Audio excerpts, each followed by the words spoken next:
Esta é a história do dia da Rádio Observador. Os 100 anos do homem que contrariou o destino. Eu dou graças a Deus porque foi uma vida feliz na origem, com tantas dificuldades, mas solidariedade humana e da família e os transmontanos muito solidários também. E depois o fim também não está a ser desagradável. Poucas vidas têm um século, poucas vidas têm tantas dimensões diferentes. A de Adriano Moreira começou quando a Primeira República estava a dar os últimos passos em Portugal. Passou pela Segunda Guerra Mundial, pela ditadura e pelo aparecimento da verdadeira democracia. Passou pela universidade e pela política. Ele que é considerado um dos senadores da democracia portuguesa. Tudo isto por um menino que nasceu numa pequena aldeia de Trás-os-Montes e que, com a ajuda dos pais, contrariou o destino. Como calcula, se for ver a tabela de vencimentos desse tempo, a vida não era fácil e eu tenho uma lembrança, um amor e um respeito e constante presença do meu pai e da minha mãe. Porque é que duas pessoas com limitações tão grandes resolvem, têm um filho e uma filha e cada um há de fazer um curso superior?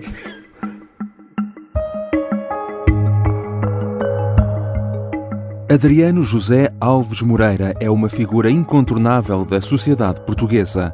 Formado em Direito, foi advogado, chegou a estar detido brevemente durante o Estado Novo, o que não o impediu de chegar a ministro do ultramar de Salazar. Já depois do 25 de Abril e de um exílio no Brasil, regressou a Portugal para um papel ativo na política, onde passou pelas funções de deputado e presidente do CDS, mas também de conselheiro de Estado. Mas um dos seus grandes legados está na academia, sendo, entre outras questões, um dos primeiros pensadores portugueses a refletir sobre a integração europeia. Adriano Moreira faz 100 anos esta semana, a 6 de setembro, e é sobre ele esta história do dia. Eu sou o João Santos Duarte e hoje vou falar com o João Francisco Gomes, jornalista do Observador que fez uma longa entrevista a Adriano Moreira.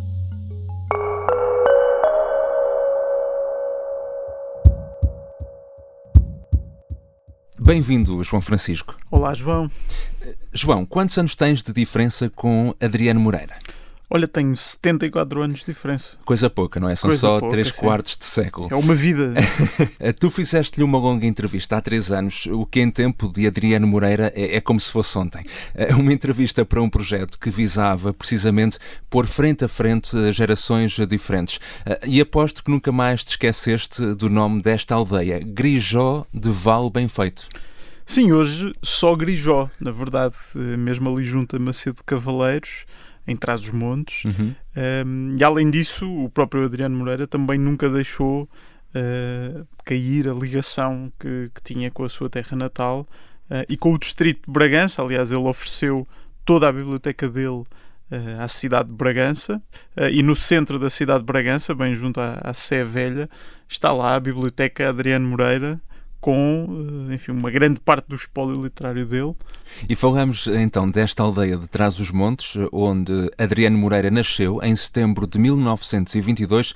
Passam agora precisamente 100 anos. Ora, tu começas a tua entrevista com a infância de Adriano Moreira e há um pormenor curioso que de resto seria obviamente determinante no rumo da vida deste homem. É que os pais, mesmo humildes e pobres, como eram quase todos os pais daquele tempo, sempre almejaram muito mais para os filhos.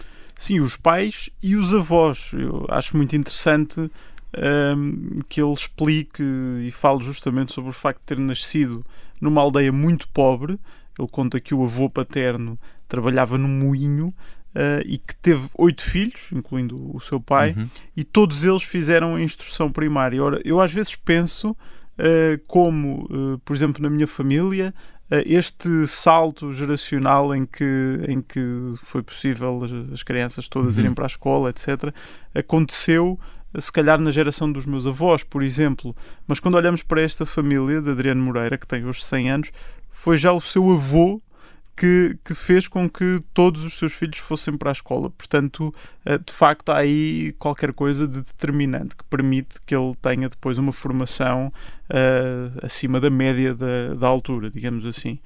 Mas ele conta também, de facto, como se lembra bem da infância, ou de parte da infância em Trás-os-Montes, por exemplo, falando sobre o forno comunitário onde se cozia o pão, também sobre os livros que a vizinha lhe emprestava, enfim, muitas histórias, só que depois conta como foi para Lisboa ainda em criança. O pai era polícia, tinha um cargo de chefia na polícia do Porto de Lisboa, e foi na capital portuguesa, que Adriano Moreira acabou por crescer, por passar a infância e a juventude, por estudar no liceu, ainda numa realidade relativamente pobre. Ele conta como atravessava a cidade toda a pé para ir para a escola e depois atravessava a cidade para ir para a faculdade, mas de facto estamos a falar de oportunidades, na década de 30, já muito acima da média em Portugal. Se me perguntar como é que decidiu escolher o direito, é muito difícil explicar, porque o meio onde eu vivia não dava grandes inspirações, porque era um meio de gente, trabalhos manuais, de empregos precários. Adriano Moreira frequenta então o curso de Direito na Faculdade de Direito de Lisboa com essa curiosidade que foi precisamente durante a Segunda Guerra Mundial, entre 1939 e 1945. Ora, como é que um jovem de 20 anos viveu aquele tempo em Portugal? Eu só posso imaginar que tenham sido tempos muito marcantes para Adriano Moreira, passar o seu período universitário justamente num período de guerra mundial. Aliás, ele conta na entrevista como se formou em Direito, mas se lhe perguntassem porquê, não saberia exatamente explicar. Sim. Ele conta que na altura havia pouca informação, os jornais não eram como hoje, em que nós sabemos tudo ao minuto, mas eles procuravam seguir a informação como podiam, pelos jornais, pela rádio, e é curioso que ele conta como a grande preocupação que tinham na altura era que os alemães cruzassem os Pirineus, invadissem Espanha e aí chegassem a Portugal. E já depois de formado em Direito, enquanto jovem advogado, com 20 e poucos anos, Adriano Moreira chegou a ser preso, num período da vida em que, de resto, se cruza também com Mário Soares. Consegues recordar-nos um pouco esse episódio? Sim, é uma história curiosa. Adriano Moreira era advogado ainda há muito pouco tempo, tinha 20 e poucos anos. Aliás, ele conta como teve inclusivamente dificuldade em arranjar um estágio na advocacia, porque, enfim, já na altura esse mundo dependia bastante dos conhecimentos familiares para falar. E o pai dele, um simples polícia do Porto de Lisboa, não conhecia ninguém nessa área e acabou por fazer o estágio com um professor seu. Na altura, com 20 e poucos anos, ele foi, na verdade, o responsável pelo primeiro habeas corpus de que há memória em Portugal. Ele queria pedir a libertação de 2 militares, o general Marcos Godinho e o almirante Mendes Cabeçadas, que tinham sido presos numas suspeitas de conspiração contra o regime, e ele argumentava que, tratando-se de militares, eles tinham de estar presos em estabelecimento militar e ser submetidos à justiça militar e não à justiça civil, e portanto não podiam estar ali detidos sob ordens da polícia política. Acabou por ser detido no Aljube. E foi aí, justamente, ali cerca de 2 meses que passou na prisão, que conheceu Mário Soares, na altura um jovem que já dava nas vistas na cena política, e eles acabaram por ficar amigos para a vida, embora pertencentes a quadrantes muito diferentes da política portuguesa. Depois, no fim, acabou, e isto também é curioso, por ser o próprio Salazar que mandou arquivar o processo. Quando eu vim das Nações Unidas, comecei a dizer: isto não se aguenta, isto tem que ser mudado. E foi nessa altura que o Dr. Salazar me chamou e disse: o senhor critica imenso a nossa estrutura. Ele disse-me o seguinte: eu concordo que há reformas que não podem deixar de se fazer, mas preciso que quem saiba as faça. Eu queria convidá-lo para as fazer. A vida e a carreira de Adriano Moreira atravessam os dois regimes, a ditadura e a democracia. Falavas aí de Salazar, ele chegou a ser ministro do ultramar. O curioso é que se trata aqui de alguém que tinha até opiniões contrárias ao regime sobre o que fazer com as colónias. Ora, então, o que é que o levou a ser ministro? Sim, esse será provavelmente o grande fator que pesará na história sobre Adriano Moreira, porque de facto a vida política dele perpassa o período da ditadura e o período da democracia, e apesar dele ter sido uma figura importantíssima durante o período da democracia como líder do CDS e como figura de topo de proa do CDS, de facto ele foi ministro do governo, de um governo de Salazar. E isso continua a pesar sobre ele. Ele era, na verdade, crítico da política colonial de Salazar.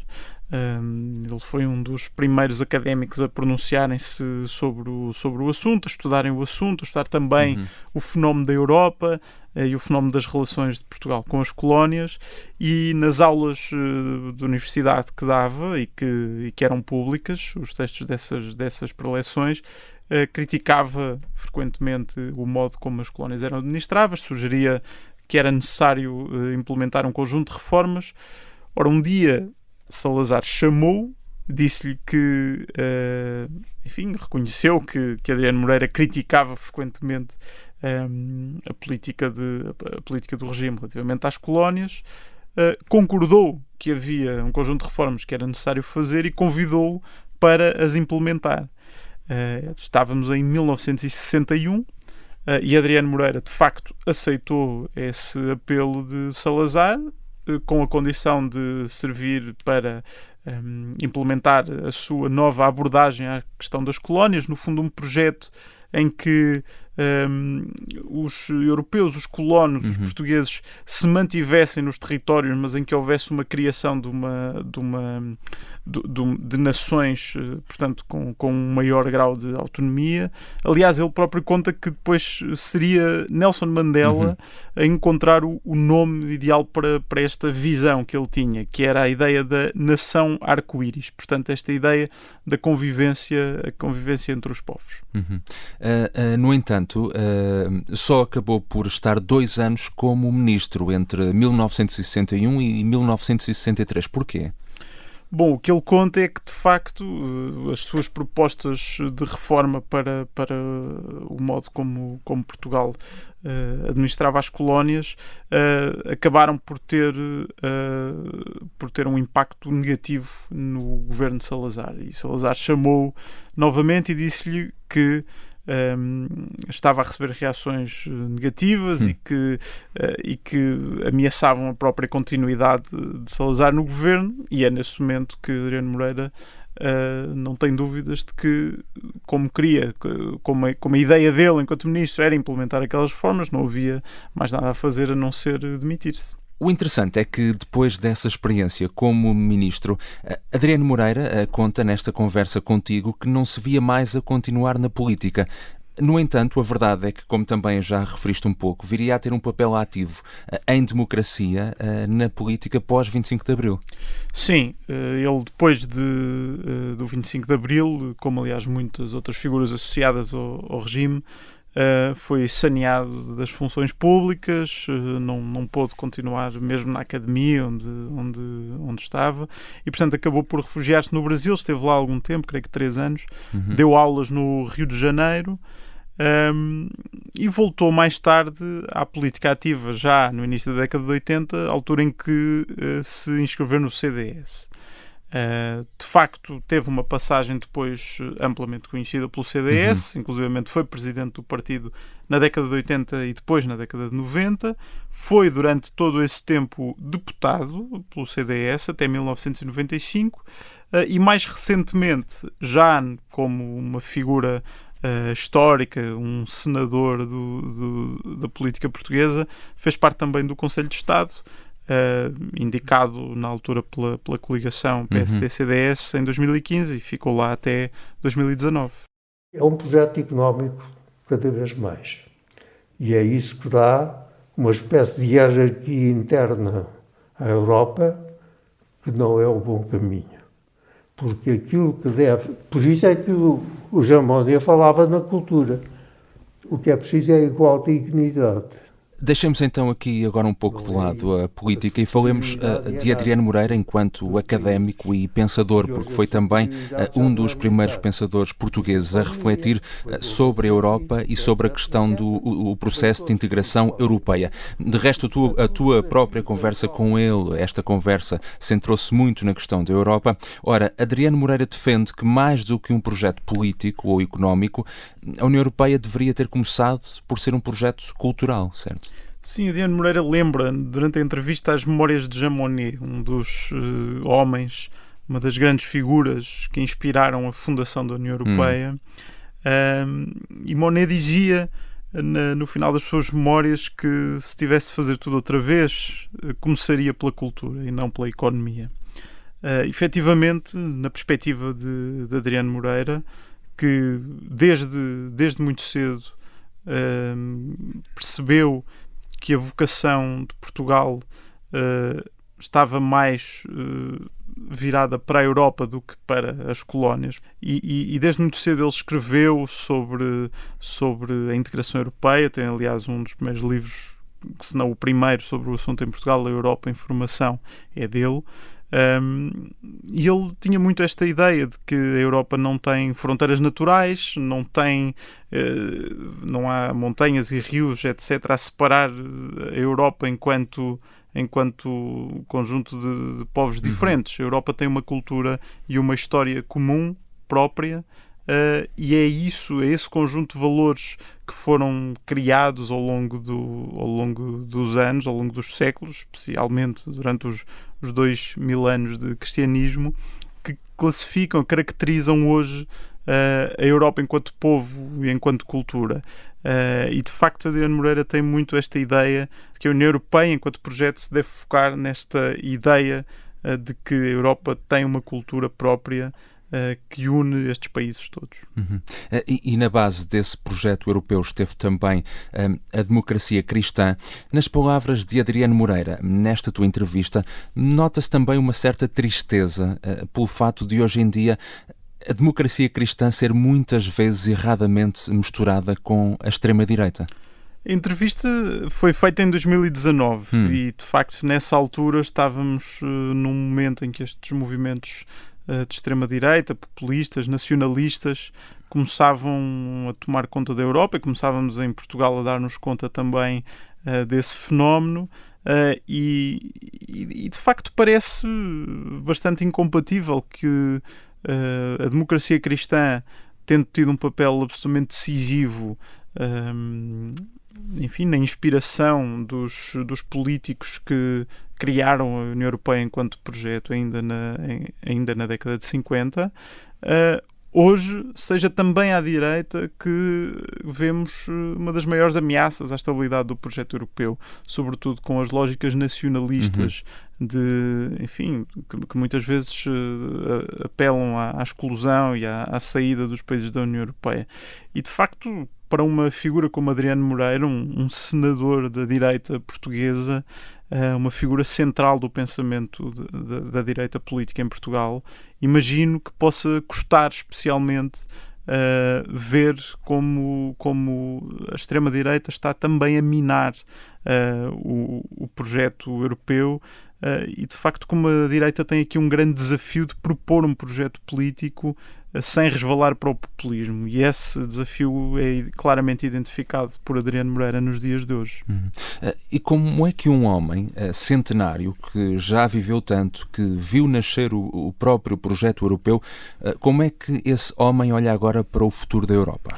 Com preocupação, parece-me, porque ele repete na entrevista que enquanto o projeto europeu não se basear na igual dignidade dos países que constituem esta massa cultural que é a Europa, em vez da hierarquia do poder político e económico, inicialmente militar, mas político e económico, como acontece hoje, será impossível haver paz no continente europeu. E esse é, de facto, o grande desígnio da União Europeia, a busca da paz. Quando lhe colocaste a pergunta sobre as preocupações em relação ao futuro e que erros ele não gostaria de ver a tua geração cometer, uma das preocupações expressas foi a questão da guerra e do nuclear, que de resto, como sabemos, são temas outra vez muito atuais nos dias que vivemos. Claro, bom, a entrevista aconteceu antes da guerra na Ucrânia, mas claramente já se perspectivava na cabeça de Adriano Moreira esta ideia de que o mundo não está livre de voltar às grandes tragédias das guerras do século XX. E o colapso do projeto europeu só contribuirá para isso, mas eu diria que ele não imaginaria que dentro de 2, 3 anos depois da entrevista o mundo estivesse novamente a discutir seriamente a possibilidade de uma guerra nuclear, como estamos agora, por causa da questão da Rússia. Ainda por cima, ele que se lembra muito bem do final da Segunda Guerra Mundial, era um jovem universitário quando isso aconteceu. Portanto, de facto, imagino que isso seja um dos assuntos que mais o preocupam. Obrigado, João Francisco Gomes. Obrigado.